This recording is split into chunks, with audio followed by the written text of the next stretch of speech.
showed you how we packed everything before we left. Let's show you how we loaded it all in. Our back seat was pretty much our storage area for all of our gear. Clothing for me on one side, clothing for my wife on the other. Medical equipment and medical bags on the bottom lower right panel for me to get to when I needed them. Up in the front, really just a normal kind of setup. You're going to end up with the opportunity to buy lots of necklaces from street vendors. This was in the morning, so we had all of our gear out for doing our toothbrushing. But our camera bags went in the middle. Always had some fluids nearby and an extra camera body and some animal sighting books at hand. My door panel was something that I did remove because you're on so many very, very bumpy roads that my window kept coming out of the track. So removing the door panel became very easy for me to get it back on the track when I needed to. Of course, we had a TD5 Land Rover Defender, and we had an HZJ78 Land Cruiser as the other vehicle. Rooftop tents, nice setup, worked out really, really well.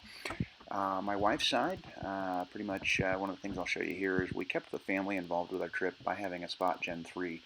I want to call it a transponder, but basically a satellite uplink that lets us send an OK message. Here we see it's 6:44 p.m. at home, so let's let everybody know that we're waking up as they're getting ready to go to bed. This is sending a "we're OK" message, and my wife kept her lotion, sunscreen, hand sanitizer was something that she felt nice to have nearby at a regular basis. And then this little device here, this was a Manfrotto product, just like our tripod was a Manfrotto tripod. If you're going to go out into safari, this is an excellent way for you to multi-purpose your tripod. I did not get the cheap kind where you just have a head already on place. We actually would remove the head from the tripod and set it on top of this 3/8 inch thread. There's the head, and the camera would mount right on top of that. It worked out really, really well. Here, let's open this up and get some laundry into the laundry bag here. We kept dirty clothes, little laundry bag under the seat here, medical, pharmacy bag basically, and some just general essentials, sundries and whatnot.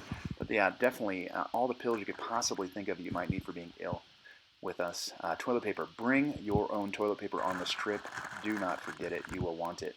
This will get you by a couple of days without showers. Some baby wipes really do work nicely. And of course, keeping your TP clean is nice.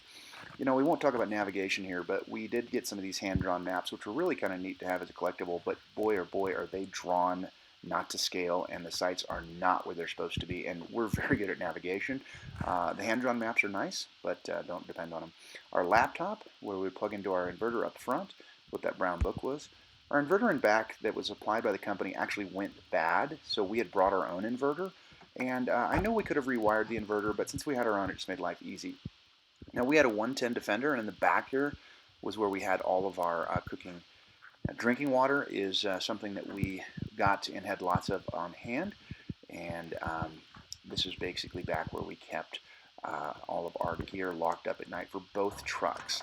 Now, we made an Expedition sticker, and here it is, and Outdoor by 4 helped us with some sponsorship, or support rather, in our adventure. Here's my door panel, and of course we had just locked up for the night, so our back end here is a little bit messy, but we just put everything away before we went to bed. I'm waking up before everybody else is awake right now. Get our trash bag out, get our door panel out of the way, tablecloth, etc. Just set this off to the side, but this is really what, if you don't have a vehicle that you're renting like this, you have to make sure you think some of this stuff through.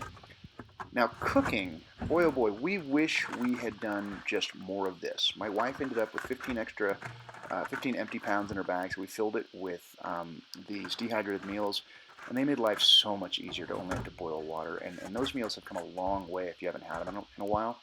A couple of nights we made nice prepped meals with beers and full salads and pastas, full dining set, cook set, these drawers here. Everything's clanking around. Everything's pretty much plastic of some kind, and some serving bowls.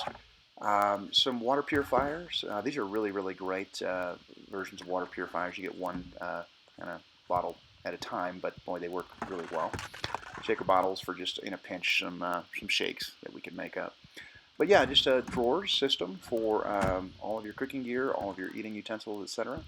And then again, we're about 7 days into our safari on this video, so look at the dust. There's just dust everywhere. We made some chocolate cheesecake last night. We didn't want to clean the bowl, so we put it inside to do with the morning dishes.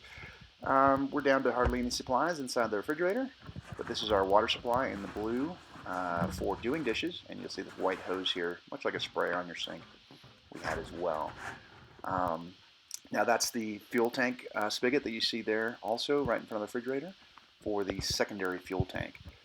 Of course, my wife's now starting to come down, and why do we kind of rough it like this? Well, we are in now the Tarangire National Park, and this is the Quarry campsite, a private campsite that you have to book in advance, and it's just for ourselves.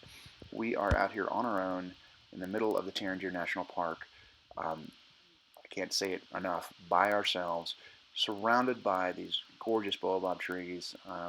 We stayed here 2 nights, and just absolutely fantastic experience. Um, I highly recommend it if you have the opportunity, and I guess I would say the bravado to do a self-drive safari. Lots and lots of planning is critical, but the kinds of experience you'll have if you like to do it yourself and figure out your adventure as you go. You're going to just be kind of in this environment and really just an outstanding experience. So, I appreciate your interest in this, and certainly if I can ever answer any questions, please let me know. But that's basically how we loaded it all up into the trucks.